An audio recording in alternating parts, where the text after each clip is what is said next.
Baik, terima kasih Pak Menhan. Perlindungan bagi segenap bangsa Indonesia yang tadi Bapak sampaikan memang bukan hal yang mudah. Memberikan rasa aman pada seluruh warga itu adalah tugas yang tidak mudah. Namun paparan Pak Menhan, paling tidak bagi kita yang berada di ruangan ini dan mendengarkan, mudah-mudahan saya tidak salah kalau mengatakan bahwa Bapak membawa harapan baru bagi perbaikan-perbaikan PR-PR yang selama ini ada di dalam sistem pertahanan kita. Pak Menhan, pimpinan, saya interupsi. silakan singkat Pak Effendi ya. Habis ini Ya, mungkin saya akan putar saya ke ingin fraksi terlebih dulu. meminta agar sekaligus dipaparkan karena di sini ada dukungan anggaran.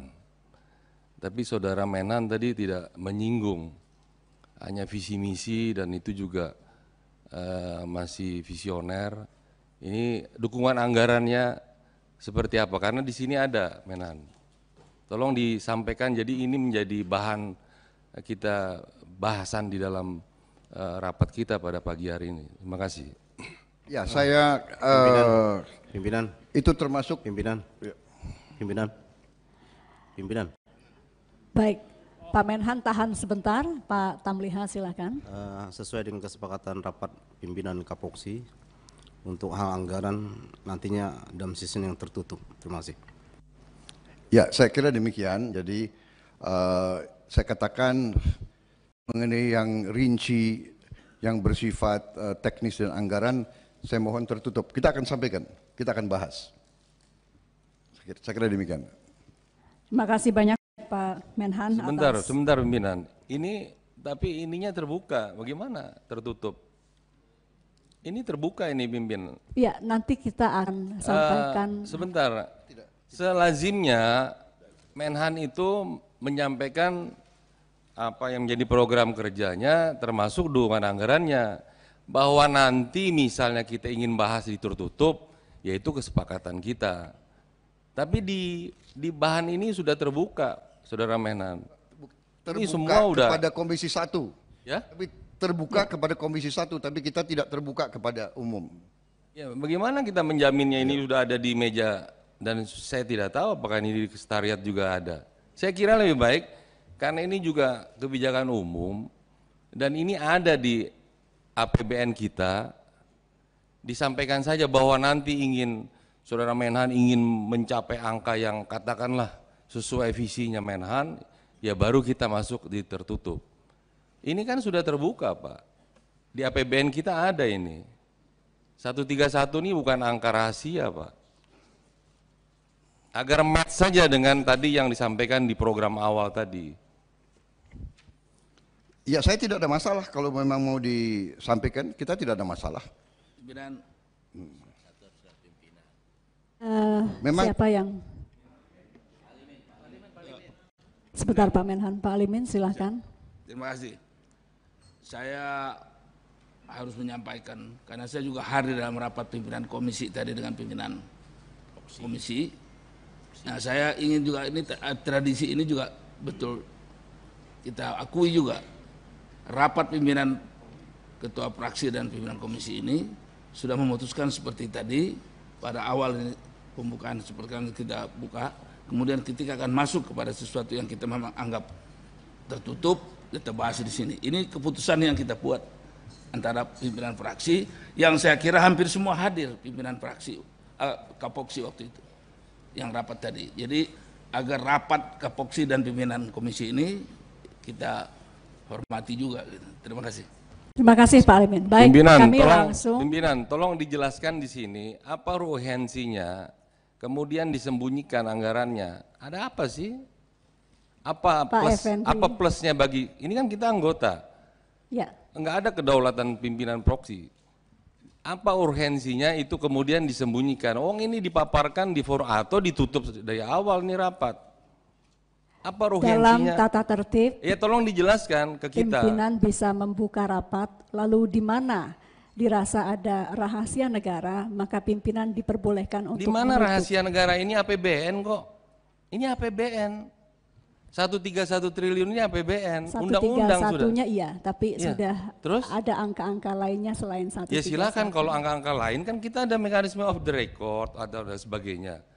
Jangan kita kemudian seolah-olah 54 orang kemudian direduksi dengan 6-10 orang.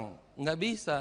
Kita Saya kira dengarkan ini budaya dulu tidak dari, baik. karena tadi sudah rapat dengan Kapoksi, kita dengarkan dulu mungkin sikap-sikap fraksi. Pak Effendi boleh menanya nanti setelah silakan. dari fraksi. Tapi Terima saya- kasih Pak Effendi, mungkin dari fraksi PDI Perjuangan juru bicaranya kita mintakan waktu dan sesuai tatip sekali lagi waktunya adalah 3 menit maksimal.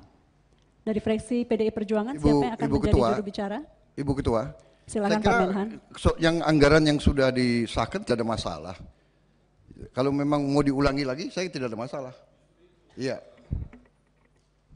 Di dalam paparan itu, ini kan paparan rencana kerja dan dukungan anggaran. Sampai ke titik itu, Saudara Menhan harus menjelaskan. Tapi bahwa ada rencananya Saudara Menhan yang akan diajukan, mau ditertutupkan, itu pun tidak lazim. Namanya lembaga legislatif dia terbuka. Ini forum terbuka, forum rapat terbuka. Sekarang anggaran belanja seluruh dunia terbuka di website kok. Di mana harus ditutupin lagi? Begini Justru ingin- ya. saudara Effendi, ini, kalau soal anggaran terbuka, tapi soal kemampuan dan kesiapan itu tidak boleh terbuka. Nah, kadang-kadang kesiapan dan kemampuan itu berkaitan dengan anggaran. Pimpinan, Ya, jadi pimpinan, ya, saya pikir ini nggak perlu kita perdebatkan panjang lebar. Yang diminta oleh Pak Effendi itu sederhana loh. Apa yang sudah dipaparkan di sini dipaparkan saja secara lisan. Bahwa kemudian pendalaman kita buat tertutup itu tidak persoalan. Ini kan jadi lucu. Di sini kita paparkan terbuka, tapi nggak mau dibacakan, nggak mau disampaikan.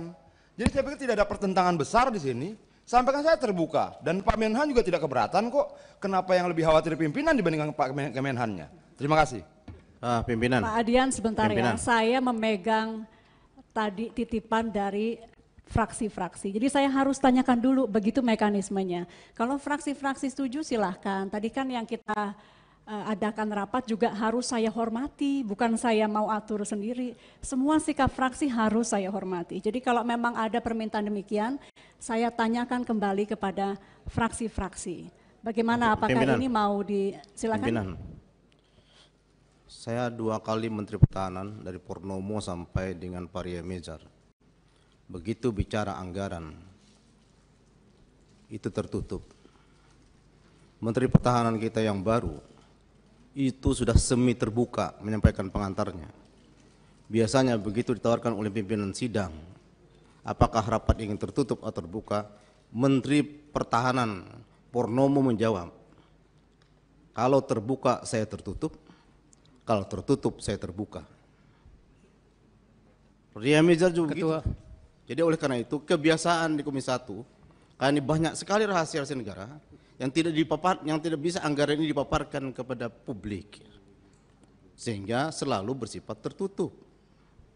Oleh karena itu kebiasaan tertutup dan urgensinya kenapa tertutup itu mesti kita hormati bersama. Terima kasih pimpinan. Pimpinan, sebelah kiri pimpinan. Pak Syarif silahkan. Ya, pimpinan yang saya hormati, sebenarnya apa yang dipersoalkan oleh saudara saya Pak Effendi Simbolon itu adalah sangat wajar dan yang dimaksudkan tentu ada hanya outline-nya saja. Nah, di sisi lain sebenarnya Pak Menhan ini sudah siap untuk memaparkan itu. Kita bisa lihat dari konsep pemaparan Menhan di halaman 4 itu sebenarnya sudah disampaikan, tetapi mungkin terlompat. Jadi sebenarnya tidak ada masalah dalam hal ini. Kita persilahkan saja kepada saudara Menhan untuk memaparkan kembali, karena ini agak terlompat ini, ya. Jadi terjadi lompatan sehingga seakan-akan tidak dipaparkan. Jadi saya pikir Pak Ibu Ketua, kita persilakan saja saudara Menhan, dan ternyata saudara Menhan juga siap untuk memaparkan.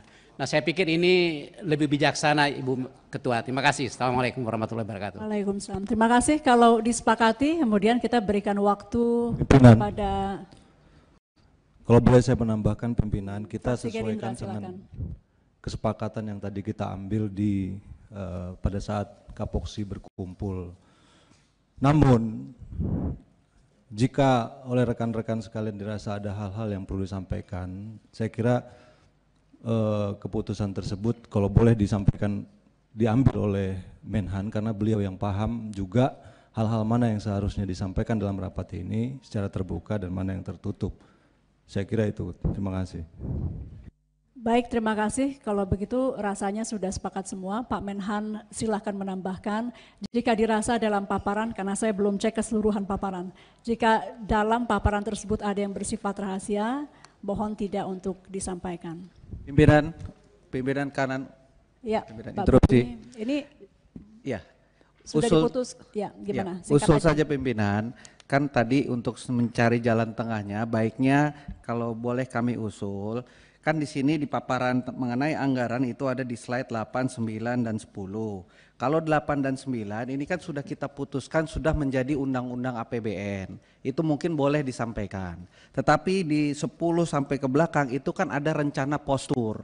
Postur inilah yang saya rasa itu sangat strategis dan mungkin ini yang nanti tertutup. Jadi kalau kami usul yang slide 8 dan 9 karena itu sudah kita putuskan bersama di untuk tahun anggaran 2020 itu tidak apa-apa disampaikan, tetapi untuk postur rencana ke depan karena kan kita belum tahu apakah ada posturnya tetap atau ada perubahan postur ataukah ada ekspansi atau intensifikasi, itu yang saya rasa perlu pembahasan strategis dan tertutup. Terima kasih. Baik, demikian Bapak Menhan, saran dan masukan dari Bapak Ibu yang terhormat anggota Komisi 1. Monggo Pak Menhan melihat di mana yang dirasa mungkin bersifat tertutup dan terbuka, dan untuk Bapak kita berikan tambahan waktu untuk menjelaskan. Silakan. Baik, jadi memang masalah APBN itu sudah umum dan saya kira pihak manapun bisa mempelajari. Namun sebagai penyelenggara di bidang pertahanan keamanan negara, seharusnya kita selalu prudent, hati-hati, cautious, dan sedapat mungkin mempersulit pihak non-Indonesia untuk terlalu mengerti dan memahami kondisi pertahanan kita. Ini sifat yang harusnya diambil oleh semuanya. Itu pendapat saya. Kalau kita mau bicara soal anggaran, yang penting bahwa pemerintah itu bertanggung jawab. Yang penting adalah bahwa kita diawasi. Yang penting adalah bahwa lembaga legislatif, saudara-saudara, yang mewakili kekuatan rakyat, yang mewakili rakyat, kedaulatan rakyat, saudara yang perlu untuk benar-benar menguasai. Jadi sedapatnya saya sebetulnya mengira bahwa seluruhnya ini adalah tertutup, sebagaimana menhan-menhan yang dulu, ya kan. Jadi itu sikap saya. Kalau kita mau ulangi soal anggaran bisa. Maksudnya apa? Maksudnya kan kita sudah tahu anggarannya 131 sekian. Komponennya kita sudah tahu. Tapi kalau memang dibutuhkan, saya siap. Tapi kalau saya merasa saya ditekan untuk terlalu terbuka, saya tidak akan lakukan. Baik. Saya bertanggung jawab kepada Presiden Republik Indonesia tapi bersedia kepada saudara-saudara apa saja secara tertutup saya bersedia. Tapi maaf, saya tidak akan mau bicara terlalu terbuka. Karena ini adalah rahasia negara. Clear dari Pak Menhan, terima kasih. Maka kita berikan kesempatan mendengarkan dulu masukan dari fraksi-fraksi, Pak Menhan. Dimulai dari fraksi PDI Perjuangan, sekali lagi waktu yang tadi disepakati adalah, dan memang sesuai tatib, adalah 3 menit dari masing-masing fraksi. Kami persilakan fraksi PDI Perjuangan. Menjelaskan, mohon maaf sebentar. Semua anggota diberikan hak bicara dari masing-masing fraksi, tapi pimpinan sepertinya belum mengutarakan per fraksi. Mohon maaf, jadi 3 menit perwakilan fraksi, lalu dijawab oleh Pak Menhan, lalu kemudian nanti silahkan kalau masih ada pertanyaan dari anggota akan dibuka setelah itu. Ya, silahkan mungkin dari fraksi PDI Perjuangan terlebih dulu. Terima kasih pimpinan, Bapak Menhan, yang saya hormati dan saya banggakan. Mohon tidak diinterupsi lagi, nanti saya waktunya habis 3 menit, Pak. Ya. Saya menyatakan rasa hormat yang setinggi-tingginya ketika Pak Menhan mengatakan sia-sia kita membangun negeri ini kalau kita tidak bisa mempertahankannya. Itu patriot sejati menurut hemat saya. Boleh tepuk tangan dong. Kemudian doktrin yang Bapak sampaikan, doktrin pertahanan rakyat semesta, menurut hemat kami juga sudah sesuai dengan Undang-Undang Dasar 1945. Soal proyeksi anggaran yang sekian, karena ini rahasia, barangkali nanti kita diskusikan. Jadi untuk 2019 sampai 2024 itu sekian, nanti kita baca dan nanti tertutup saja.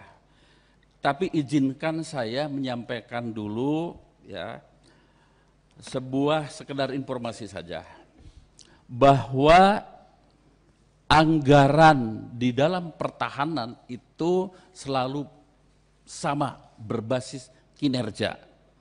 Tetapi untuk pertahanan tentu berbasis ancaman atau biasa dengan hakikat ancaman.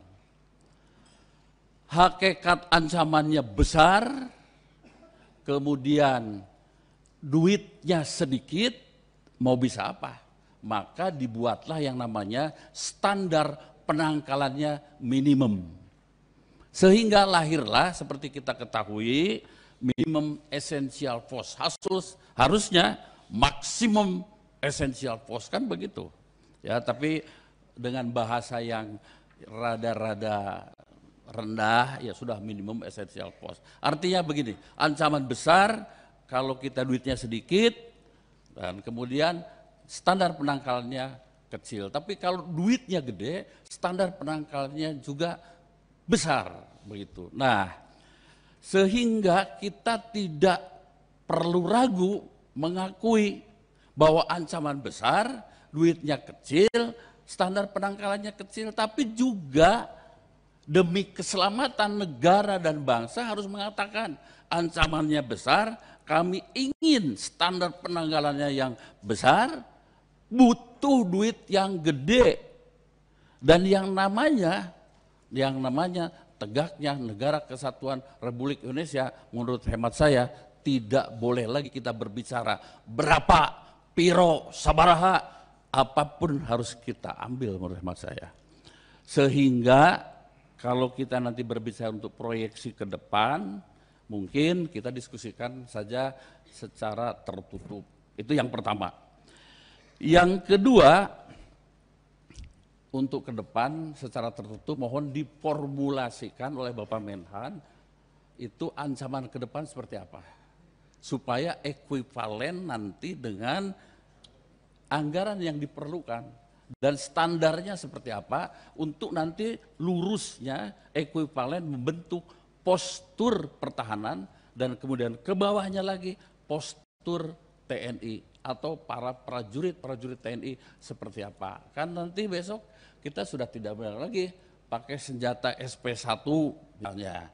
Mungkin sudah harus menggunakan senjata-senjata yang lebih modern dan lain sebagainya. Nah, Bapak, kami hanya menyarankan saja, mungkin untuk pertemuan ke depan dipaparkan pada kami terutama ancaman ke depan itu seperti apa.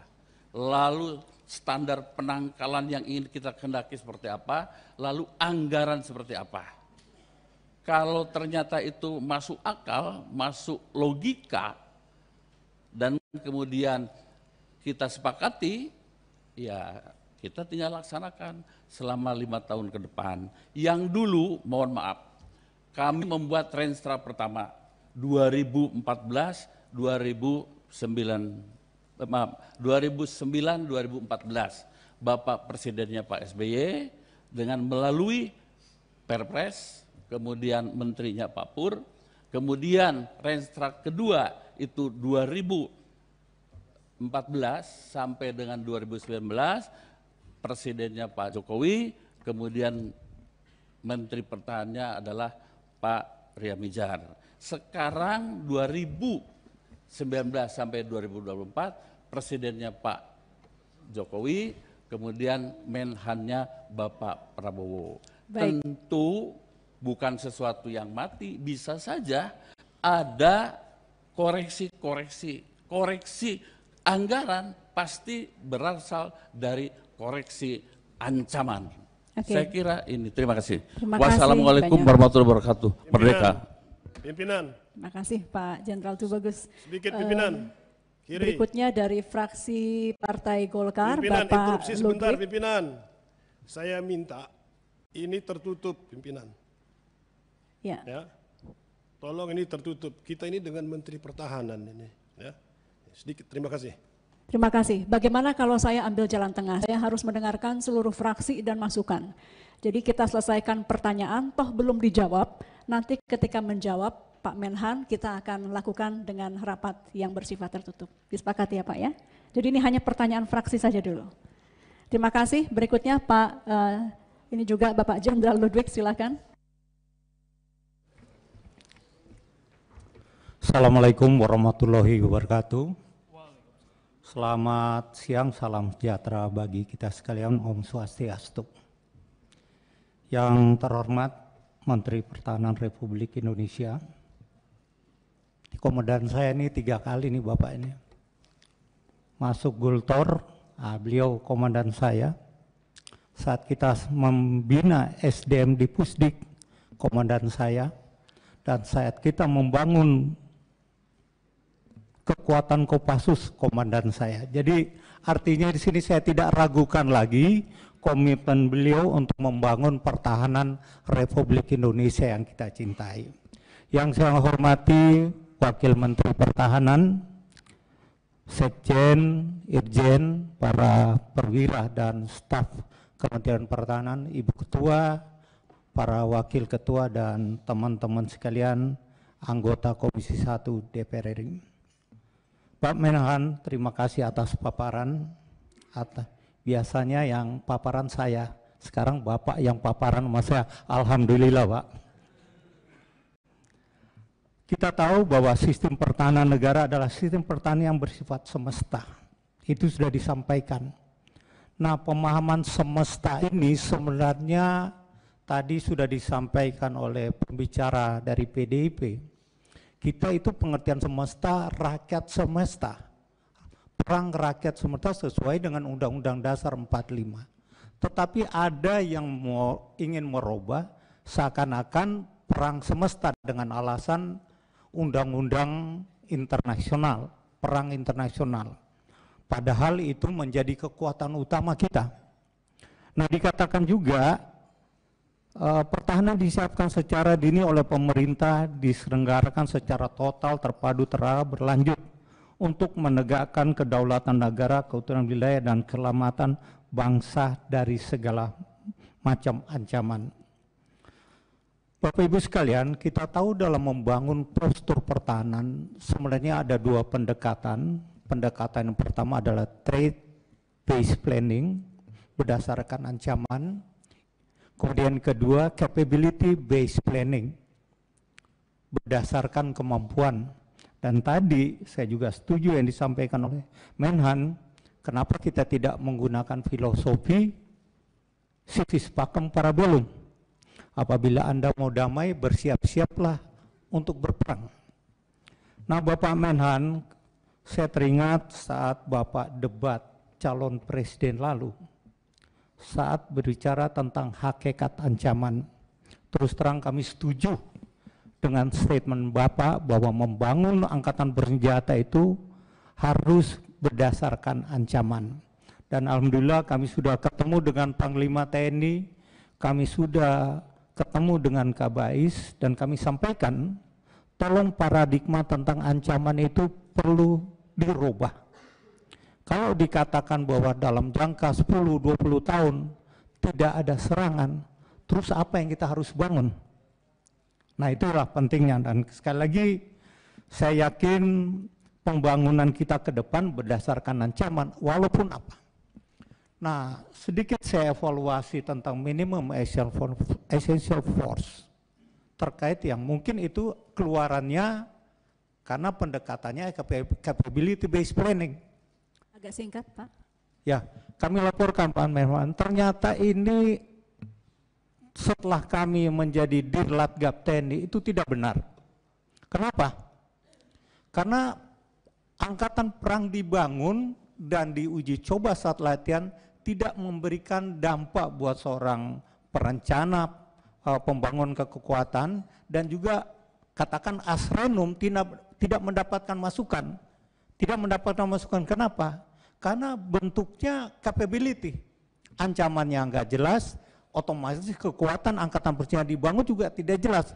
Akibatnya semuanya asumsi, musuhnya asumsi, daerahnya asumsi, kekuatan yang dibangun asumsi. Akibatnya saya katakan itu pembusukan tentang proses pembangunan kekuatan. Dan kami sekali lagi setuju bahwa Bapak akan menggunakan, akan merevisi paradigma ancaman ini sehingga betul-betul angkatan perang kita itu bisa dibangun untuk menciptakan deterrent effect yang luar biasa. Terima kasih. Wassalamualaikum warahmatullahi wabarakatuh. Om Santi Santi Om. Baik, dari fraksi Golkar sudah, fraksi Gerindra, juru bicara Pak Sugiono, silakan. Baik, terima kasih. Yang saya hormati Bapak Menteri Pertahanan dan Wakil Menteri Pertahanan, singkat saja, hasil dari kunjungan Komisi 1 ke Papua dan Papua Barat, kemarin ada beberapa temuan yang ingin juga kami sampaikan dan mungkin nanti bisa dijadikan sebagai bahan pertimbangan serta bahan merumusan kebijakan pertahanan, khususnya di wilayah Papua. Yang pertama adalah koordinasi yang terpadu dengan kementerian-kementerian terkait, karena sebenarnya yang menjadi urusan di Papua bukan hanya urusan keamanan semata, tetapi juga lebih dari itu ada urusan-urusan yang menyangkut kesejahteraan rakyat yang solusinya harus diambil bersama-sama dengan kementerian dan lembaga yang terkait. Kemudian ini titipan suara Pak dari prajurit-prajurit yang ada di Papua. Yang pertama, mereka butuh satu postur pertahanan, satu postur teritorial yang lebih besar, mengingat luasnya medan dan sulitnya mobilisasi di sana. Saya kira Bapak juga paham dan hafal kondisinya. Yang kedua, berkaitan dengan anggaran, saya kira perlu ada peningkatan uang kesejahteraan, karena yang dijadikan acuan adalah peningkatan kesejahteraan prajurit di daerah-daerah khususnya Jawa, Sumatera, dan Kalimantan, di mana tidak terlalu sulit. Sementara di sana harga saja Pak jauh dari kemampuan kantong dan uang laut pauk yang disediakan oleh Pak. Terima kasih Pak. Terima kasih Pak Sugiono. Dari fraksi Nasdem, karena sudah ada izin kolektif sehingga Pak Dewa dan teman-teman dari fraksi Nasdem tidak berbicara, hanya menyerap rapat ini saja. Jadi kita skip dari fraksi Nasdem, dan ini permintaan dari fraksi Nasdem ya, bukan pimpinan memutuskan. Dari fraksi PKB silakan, juru bicara Pak Taufik Abdullah, silakan. Terima kasih. Assalamualaikum warahmatullahi wabarakatuh. Pak Menhan yang sangat kami hormati, pertama saya kira fraksi PKB memberikan apresiasi kepada Pak Prabowo yang telah berbesar hati bersedia menjadi Menteri Pertahanan. Mungkin perlu tepuk tangan juga ini, enggak ya?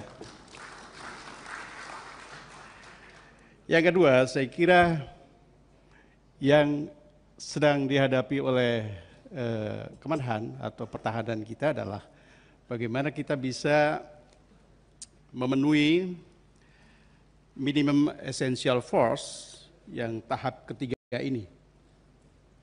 Beberapa modal atau prasyarat yang sudah disiapkan, saya kira di bidang regulasi misalnya kita telah berhasil merumuskan undang-undang PSDN. Itu dikaitkan dengan konsep perang semesta, saya kira itu sudah ada payungnya. Bagaimana bisa melakukan mobilisasi terhadap komponen pendukung, komponen cadangan, dan komponen utama. Terkait dengan komponen pendukung dan cadangan, saya melihat salah satu problem yang dihadapi oleh pertahanan kita adalah bagaimana memenuhi standar minimum sarpras kita, Pak. Kita udah datang beberapa tempat-tempat latihan untuk bela negara misalnya, itu juga banyak yang memenuhi syarat. Lalu sebagaimana kemarin saya sampaikan kepada Panglima TNI, ada sesuatu yang agak aneh menurut saya ketika kita menghadapi kesulitannya tentara atau beberapa prasarana yang sebut saja misalnya tempat-tempat latihan tempur. Ini masih ada problem, ada konflik dengan rakyat. Itu menurut saya harus segera diatasi, karena kalau konsep pertahanan semesta pasti harus disiapkan juga itu tempat-tempat latihan tempur yang baik. Sementara di beberapa tempat masih ada konflik dengan rakyat. Lalu yang paling aneh menurut saya adalah ketika Kementerian Pertahanan kesulitan untuk mendapatkan sertifikat. Ini kan sesuatu yang sesungguhnya harus diselesaikan antar lembaga, Pak. Nah, ini menurut saya adalah sesuatu yang sangat dasar yang harus dipenuhi. Soal kesejahteraan segala macam, saya pikir itu memang terkait dengan anggaran kita yang memang belum maksimal. Tapi kemarin saya bergembira ketika mendapatkan penjelasan dari Panglima dan juga Kasat bahwa memang kalau pertahanan kita hanya mengandalkan APBN, itu pasti tidak akan bisa maksimal. Mereka mengatakan bahwa perlu kreativitas. Salah satunya adalah bagaimana, sebagaimana disampaikan oleh Pak Prabowo tadi, tentara-tentara kita memang yang melalui proses pendidikan tentara, dan mereka lalu menjadi tentara reguler, tapi bagaimana bisa mengangkat komponen-komponen cadangan yang mereka hanya diberikan stimulasi atau mungkin honorer sesuai dengan tugas yang memang dibutuhkan. Karena itu menurut saya kreativitas-kreativitas seperti ini perlu bisa dikembangkan lagi. Dan saya mohon dalam forum yang tertutup nanti Pak Menhan bisa menyampaikan tentang ancaman itu sendiri. Karena pertahanan kita adalah berbasis ancaman, sehingga saya mohon secara terbuka betul untuk bisa disampaikan pada forum yang baik ini. Saya kira sementara itu, terima kasih. Assalamualaikum warahmatullahi wabarakatuh. Waalaikumsalam warahmatullahi wabarakatuh. Terima kasih Pak Taufik Abdullah dari fraksi PKB. Berikutnya dari fraksi Demokrat, saya diberitahu Pak Rifki, Pak Syarif yang akan mewakili. Silakan Pak Syarif Hasan. Terima kasih Ibu Ketua. Bismillahirrahmanirrahim. Assalamualaikum warahmatullahi wabarakatuh. Saudara Menhan dan Wakil Menhan dan seluruh jajarannya. Pertama-tama fraksi Partai Demokrat mengucapkan selamat Pak Prabowo diangkat sebagai Menteri Pertahanan dan Pak Trenggono sebagai Wakil Menteri Pertahanan. Harapan kita ya insya Allah pertahanan kita semakin baik, postur TNI kita juga akan semakin disegani. Dan sebenarnya hari ini serasa mimpi Pak Menhan. Karena harapan kami dari Demokrat tentunya suatu saat itu kami akan selalu menghadap ke Pak Prabowo ya seperti selama ini, tetapi ternyata Tuhan yang menentukan segala-galanya hidup kita. Hari ini Pak Prabowo datang ke Komisi 1 ya, dan inilah hidup ya Pak Prabowo. Sekali lagi fraksi Partai Demokrat mengucapkan selamat. Nah, yang kedua kami juga memberikan apresiasi atas pemaparan Saudara Menhan, karena secara eksplisit disampaikan bahwa kami sedang melakukan identifikasi masalah. Jadi Saudara Prabowo ini kan spesialis calon wakil presiden dan calon presiden, tetapi masih mau dengan rendah hati mengatakan kami sedang mengidentifikasi masalah. Dan tentunya kami memberikan apresiasi yang tinggi atas statement itu. Mudah-mudahan harapan kami akan semakin di bawah kepemimpinan Pak Prabowo akan semakin baik. Saya juga mengapresiasi bahwa ada satu prinsip yang disampaikan, bahwa kita tidak boleh lemah, kita harus kuat. Nah, hope is not a policy, ya, tetapi it's about investment and technology. Saya pikir ini bagus sekali. Tetapi sebagai pelengkap informasi yang ingin saya sampaikan, bahwa berdasarkan Firepower global ranking yang ditetapkan, bahwa Indonesia saat ini mengalami penurunan ranking alutsista. Yang kedua, dari semua alutsista yang Indonesia yang dimiliki, itu rata-rata memiliki ranking dunia berkisar antara 35 sampai 50 ranking dunia. Dan dari sekian item alutsista hanya 2 yang bagus, menduduki ranking 5 dan ranking 3, yaitu korvet dan frigate. Yang lainnya termasuk attack aircraft, submarine itu di atas ranking 35. Jadi apa yang disampaikan oleh Saudara Menhan, memang kita lemah. Nah, di dalam berbagai pernyataan dan pertemuan saya dengan Saudara Menhan, saya sangat mengapresiasi karena ingin meningkatkan bahwa kita harus kuat. Nah, saya dukung sekali, tetapi saya agak khawatir, Saudara Menhan. Sambil closing, Pak. Ya, karena anggaran kita itu hanya tidak sampai dengan 1% dari PDB kita. Presiden Jokowi sudah mengatakan akan mengatakan sampai dengan 1,5. Kalau ekonominya bagus.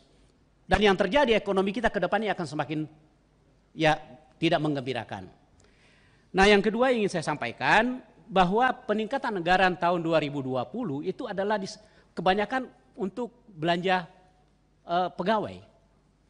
Oke, belanja pegawai. Jadi saya hanya inginkan kondisi prajurit sekarang itu kalori yang dikonsumsi sangat rendah.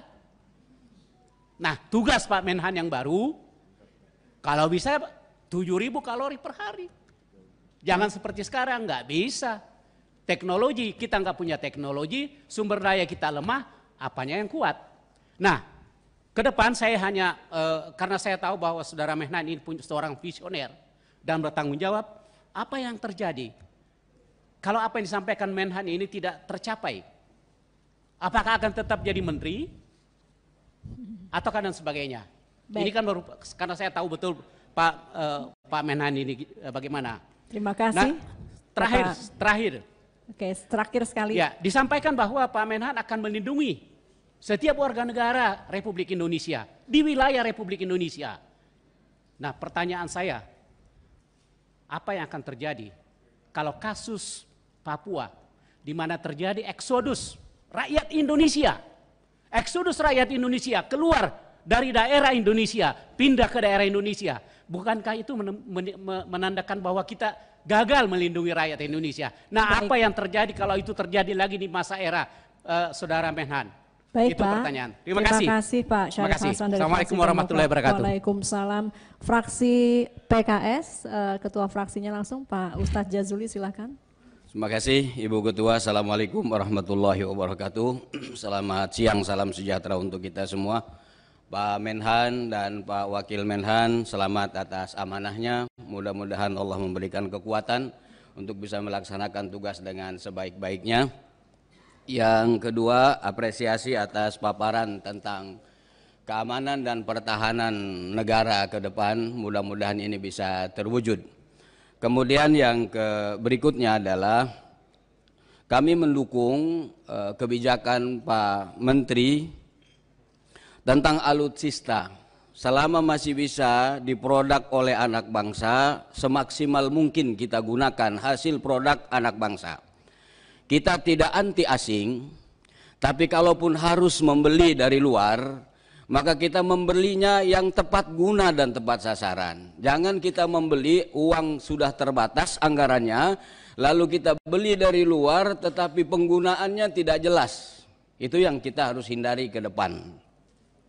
Kemudian yang berikutnya Pak Menhan tentang ancaman. Sekarang ini tentu bentuknya makin beragam, apalagi di era teknologi informasi yang semakin pesat seperti ini. Saya kira ancaman-ancaman itu bukan lagi seperti beberapa puluh tahun yang lalu. Dalam undang-undang yang baru saja disahkan oleh Komisi 1 bersama pemerintah tentang bela negara, yang paling mudah diingat undang-undang itu, ancaman yang disebutkan di situ itu tentu ada beberapa ideologi dan gerakan. Ideologi dan gerakan terorisme merupakan ancaman. Ideologi dan gerakan komunisme adalah merupakan ancaman. Ideologi dan gerakan separatisme juga merupakan ancaman. Kemudian juga ideologi yang lain, liberalisme dan seterusnya dan seterusnya. Ini juga merupakan ancaman untuk negara kesatuan Indonesia yang dasar negaranya Pancasila dan konstitusi. Kita berharap ke depan Kementerian Pertahanan bisa melihat dan mensikapi secara objektif dan proporsional tentang seluruh ancaman-ancaman ini. Bukan hanya terfokus pada satu ideologi dan gerakan, tapi seluruh ancaman itu harus dilihat sebagai sebuah ancaman. Kemudian yang terakhir tentang masalah Papua. Menurut kami ini harus mendapatkan perhatian yang serius Pak Menhan. Kita harus bisa mengurai akar masalahnya secara lengkap dan komprehensif. Aktor intelektual selain yang nongkrong di luar negeri yang dapat award itu, apakah juga ada aktor intelektual yang nongkrong di Jakarta yang ingin mencari keuntungan atas kekeruhan yang terjadi di Papua itu? Ini harus kita lihat secara objektif. Oleh karena itu, sama seperti Pak Sugiono tadi sudah disampaikan sebagiannya, sebagian kami ada yang baru pulang dari Papua dan Papua Barat. Perlu ditambahkan jumlah personil di sana, menurut saya dilihat dari luas dan tantangannya yang begitu besar. Kalau kesejahteraan otomatis, karena di sana kemahalan harganya berbeda dengan wilayah lain. Sangat tidak adil kalau dipukul rata dan sama standarnya dengan wilayah di luar Papua. Nah, terkait dengan beberapa potensi yang mungkin juga menjadi penyebab adalah, mohon maaf ini Pak Menhan, kita tidak ingin menyinggung sesuatu yang sangat sensitif. Tapi tidak bisa dipungkiri di Papua itu banyak juga pesawat-pesawat yang masuk yang mengangkut tentang misionaris. Pihak otoritas di Papua merasa kesulitan untuk memeriksa dan mengecek yang atas nama misionaris ini. Yang kita khawatirkan bukan persoalan orang menyebarkan agama, karena itu ada undang-undangnya. Tetapi yang kita khawatirkan ada orang atas nama misionaris tetapi menyimpan agenda sendiri ke Papua ini. Itulah yang membuat biang kerok kerusuhan-kerusuhan. Bisa jadi, kita tidak boleh menuduh. Tetapi hendaknya pihak otoritas bisa mengecek dan memeriksa. Agar orang yang datang betul-betul memang mau bicara ceramah agama, tidak ada masalah. Itu sudah dijamin dan dilindungi oleh undang-undang. Tapi atas nama misionaris lalu dia bikin ulah, tentu tidak boleh dibiarkan. Sebagai negara yang berdaulat, kita harus bisa melakukan itu Pak Menhan. Baik. Terima kasih. Assalamualaikum warahmatullahi wabarakatuh. Waalaikumsalam. Kami baru saja kembali Pak, jadi semua masih semangat juga karena banyak temuan-temuan yang nanti mungkin dalam sifat ternyata tutup akan bisa lebih banyak kita share. Memang ada permintaan resmi dari pemerintah Provinsi Papua untuk penambahan Kodim dan juga Polres, tapi saya rasa Polres di Komisi 3 dan disampaikan secara resmi kepada Komisi 1. Berikutnya dari fraksi PAN, Pak Alimin atau Pak Alimin ya. Pak Alimin silakan. Terima kasih Pak Hanafi. Terima kasih pimpinan, Pak Menhan, Pak Menhan, beserta seluruh jajarannya yang saya hormati, rekan-rekan Komisi 1 yang saya hormati. Pagi hari ini sebetulnya sangat berbahagia, sesuatu yang lama ditunggu kita. Dalam beberapa hari terakhir ini sudah luar biasa beritanya. Yang pertama Pak Menhan, saya secara pribadi juga menyampaikan terima kasih. Bapak sudah memberikan suatu contoh teladan buat saya di negara ini, yang sudah lama juga tidak kita lihat. Bagaimana mungkin seorang yang berkompetisi, kemudian bisa bergabung, dan ini pernah Pak Prabowo sendiri ceritakan, saya pernah dengar itu, bagaimana dua jagoan di Cina, di Jepang, di Amerika, dan di Cina tidak jadi bertempur, justru membuat suatu kemajuan karena dia bersatu. Saya melihat di Indonesia pertarungan tingkat kabupaten saja Pak, kalau berakhir ada yang menang, maka daerah yang tidak mendukung yang menang itu terus ditelantarkan. Begitu yang terjadi sekarang ini. Tetapi sekarang saya lihat dari dua calon presiden yang bersaing dengan punya cita-cita masing-masing, dengan punya kelebihan masing-masing, justru tidak seperti itu, justru bersatu. Seperti kata Pak Syarif Hasan, saya juga luar biasa Pak mengapresiasi Bapak yang tadinya bersedia, diharapkan kami menghadap Bapak, sekarang Bapak bersedia menghadap ke wakil rakyat hari ini demi kekuatan bangsa kita. Karena saya kira hampir semua kita mengakui bahwa bidang pertahanan ini adalah bidang Bapak, dan Bapak punya banyak pandangan pikiran, dan ini diberi kesempatan oleh Pak Jokowi. Jadi saya juga menghormati betul kebesaran jiwa Pak Jokowi memberikan kesempatan ini kepada Bapak. Yang tadinya lawannya sekarang diberi untuk menunjukkan apa yang dipikirkan Bapak tentang pertahanan yang Bapak kemukakan dalam perdebatan presiden itu.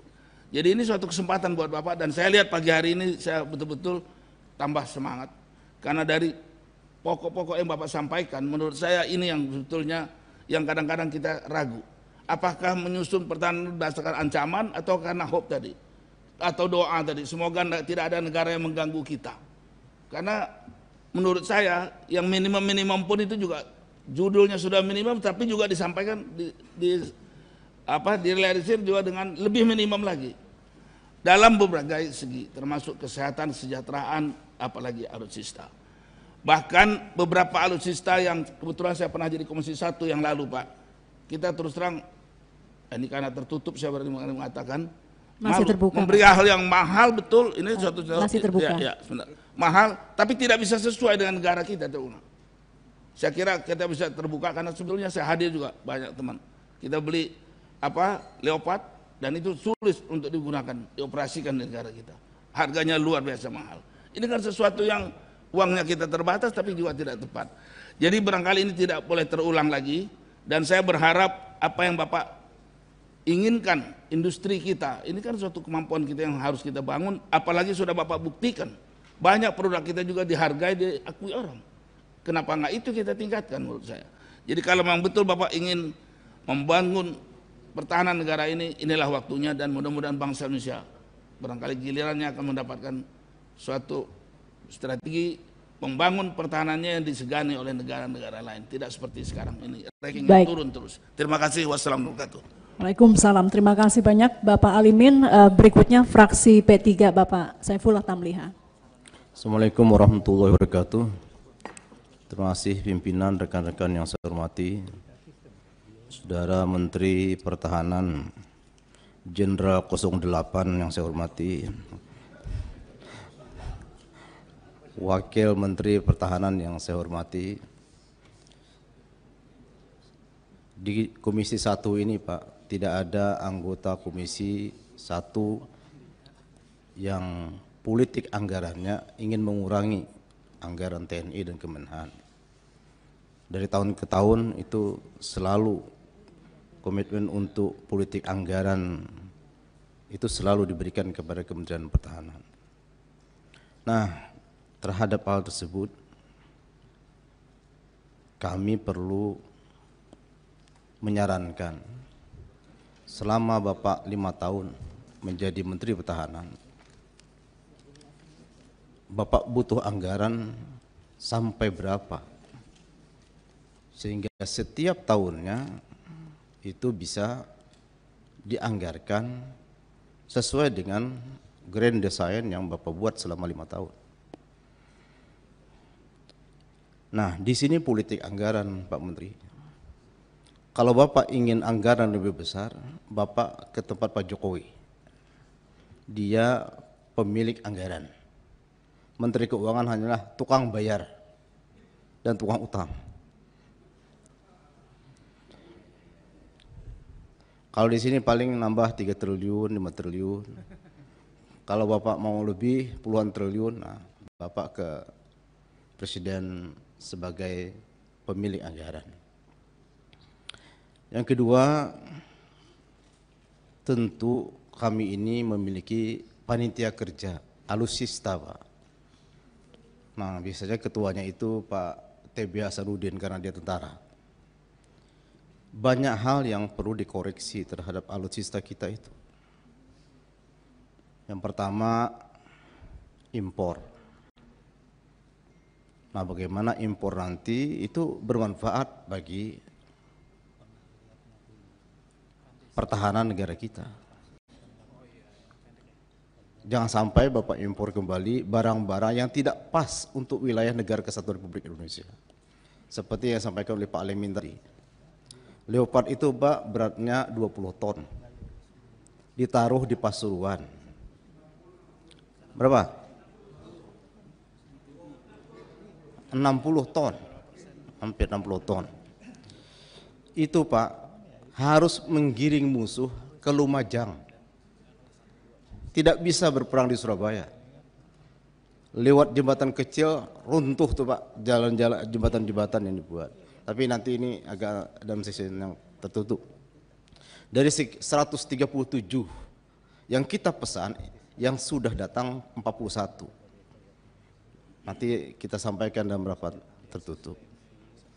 Yang kedua, perlunya Bapak mempertahankan industri strategis yang menunjang terhadap sistem pertahanan negara, yang tidak memerlukan impor yang bisa dibuat oleh negara kita sendiri.